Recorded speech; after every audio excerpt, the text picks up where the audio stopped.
What's up, you guys? Welcome back to WideBody Nation. I've got an S209 modification update for you guys. So if you've watched my recent videos, my recent two videos, you guys will know that we are running E85. We are currently running, and that's why I have Cobb up right here. We are running the full Cobb Flex Fuel Kit with many more odds and ends and better tweaks on top of this. So before I get into it, make sure you guys are subscribed to the channel, hit the like button while you're down there, and then make sure you go ahead and comment whether you are, butthurt about me modifying the S209 or whether you're just full send crew, and because that's what we're doing. If you are mad about me modifying the S209, then you might as well just go watch another video. So with that being said, as many of you know, or maybe not, we are running the full Flex Fuel Kit from Cobb. Now, Cobb has a great military discount. If you guys don't know, they offer about 15% off for most things, in my experience. So obviously you can get a good deal on their full kit, and then also 15% off is very nice. Now, while I did order this full kit, we did not use every single thing from this kit because obviously 1050cc injectors, if you're going to be running E85, I mean, you put a decent downpipe and a set of headers on an STI and a pro tune, a street tune, whatever it may be. And I don't understand why they do 1050cc injectors as the standard for these flex fuel kits, because E85 requires so much fuel volume, roughly 30% more, that yeah, 1050s are bigger than stock, but 1300s, in my opinion, should be the default for this kit, and then 1700s could be like an add-on. Whereas right now it's a default of 1050s, and 1300s are what people usually go to. My car has 1300s, which the reason I'm bending your ear about this kit is because this AEM 340 LPH liters per hour fuel pump for me is already maxed out.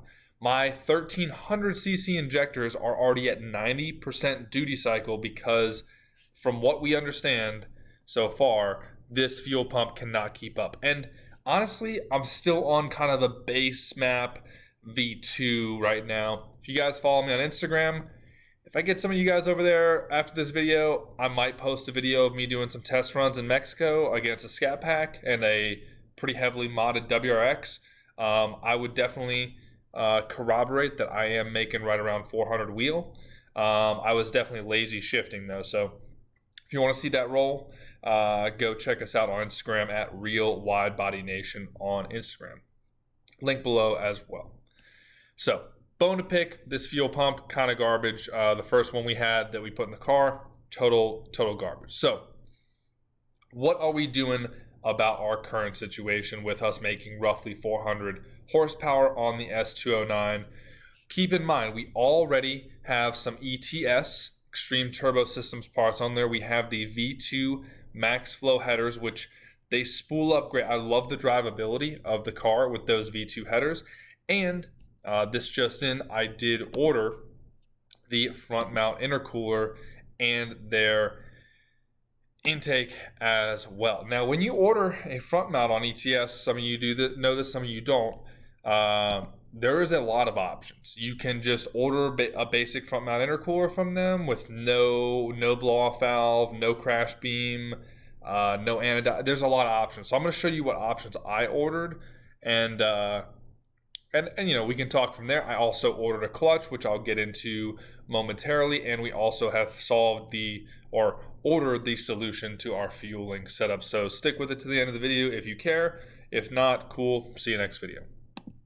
So intercooler thickness, I did 3.5 inches because I didn't want to order the smallest intercooler they had, but I also don't think I'm pushing enough power to warrant a full 4-inch intercooler, because my tuner did make a good point that the more intercooler volume you have, the more basically pressure you have to build up in order to get that boost. So I know that's an oversimplification. That's just me converting it to idiot speak. So anyway, I wanted this, and this is a little tidbit if you guys are wondering right now. It's October 13th, 2021. ETS has all of this on the shelf, except their anodizing company is like 4 weeks backed up. So I did not order any anodized color, even though I want black. I have since changed. I used to want gold. I just want black. I want to keep it, Richie incognito. Turbo. Here's a interesting tidbit for the 209, because the 209, as you guys know or maybe don't, has a different turbo, but it's in a stock location. So I did stock replacement turbo, which should get me a 2-inch actual turbo, from intercooler into the turbo housing. I believe it should be 2-inch, but I also ordered additional couplers at the 1.75-inch variety, or I think it's 1.75 or 1 7/8. Either way, I ordered all of their variety of couplers to make sure we're not throwing this thing together and then I'm just missing one coupler. So keep that in mind. Make sure you select, the right thing here. And I did the stock replacement turbo, but then I ordered the couplers in case the housing for the turbo and just kind of like the intakes and the outlets for the turbo are still stock size. So maybe that makes sense, maybe it doesn't. It's just something to consider if you are not running the normal VF 48 or whatever turbo comes on a normal STI.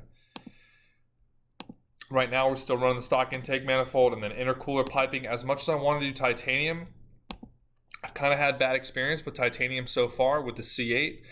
Titanium looks super cool and it's super light, but the durability of the titanium products I've used so far is definitely suspect. And I don't know many people who weld titanium, so that's why I just went stainless steel. It's not as cool, but it is probably more functional, and I'd rather have a car that's running. Blow-off valve, we ended up getting the Tial, and here's another reason you guys want to call your parts. It's 2021. It's crazy out there. You need to call these people before you order, because just because it says it's in stock online, there's so many speed bumps that I've been hitting with parts right now. And this is an example. They have the piping kits. They have the intercooler cores. They have all this. The anodizing was going to hold this whole order up for 4 weeks, and the color of the blow-off valve. They have the chassis support brace. They have blow-off valves, but they did not have black or silver blow-off valves. They only had their other colors. So I ordered a blue. I kind of wanted a black just to keep it super incognito, because that's kind of the angle I'm taking. But if I hadn't called, I might have ordered black, and then it would have held the whole order up potentially. So that is just something to keep in mind for you guys. So this is kind of what I ended up going with. Yeah, it was about $2,000, more or less. But that is the setup I'm going with for the front mount. I have reliably heard that when you run a front mount, just because your IATs drop so much and you're running speed density, you gain legit horsepower on the same tune. So that is pretty exciting. I'm excited to kind of get away from the heat soak game that everybody has with the top mount, trying to increase that reliability, keeping those IATs down. We also ordered the normal ETS intake. I mean, I'm not even going to show you guys that. It's super easy. The next thing we ordered is this ACT mod twin clutch setup, and it looks like we are crushing some low battery action right now. So I'm going to finish this video up rather quickly. So apparently this is a relatively new design from ACT, and it is unique because you can keep a lot of these clutch components, and then you can just replace these, the various expendable parts of the clutch. You can, burn through the friction rings, you can burn through the pressure plate or whatever it may be, the flywheel perhaps, and then you can actually just replace that and not maybe pay for, not going to pay $1,500, might just pay, a couple $100 here, a couple $100 there for a new component here and there. So that also potentially leaves you open to getting different component, like different compounds. So I'm looking forward to it. Looking forward to running an ACT. It's full disc, twin disc. So hopefully it maintains a little bit of drivability too. I'll let you guys know in person, obviously. And then lastly, the big thing we are doing is the Radium has now come back out with their late model Subaru fuel pump hanger. Obviously, we're going to go to the dual pump, so we never have to really deal with this again. We're going to do the twin Walboro 450s just so that we are pumping infinity amount of fuel pressure, never having to really worry about it again, even, and really just having to worry about managing it rather than stressing out. Like right now, we are stressing out that AEM 340 big time. So it's about $500. Right now, it doesn't look like they send any pumps included with the Walboro in it. So I did end up going and ordering the Walboros from MA Performance as well. They're only about $120 a pop, so not too bad. Definitely, there's a little bit of stocking issues, but we'll see how quickly they get there. The clutch is our main priority right now because we are spinning through gears pretty badly. Like when I was brake boosting the other day, I think I basically spun through second because I was brake boosting around 4,000. All of a sudden, I pinged the rev limiter as soon as I let off the clutch, as soon as I let off the brake.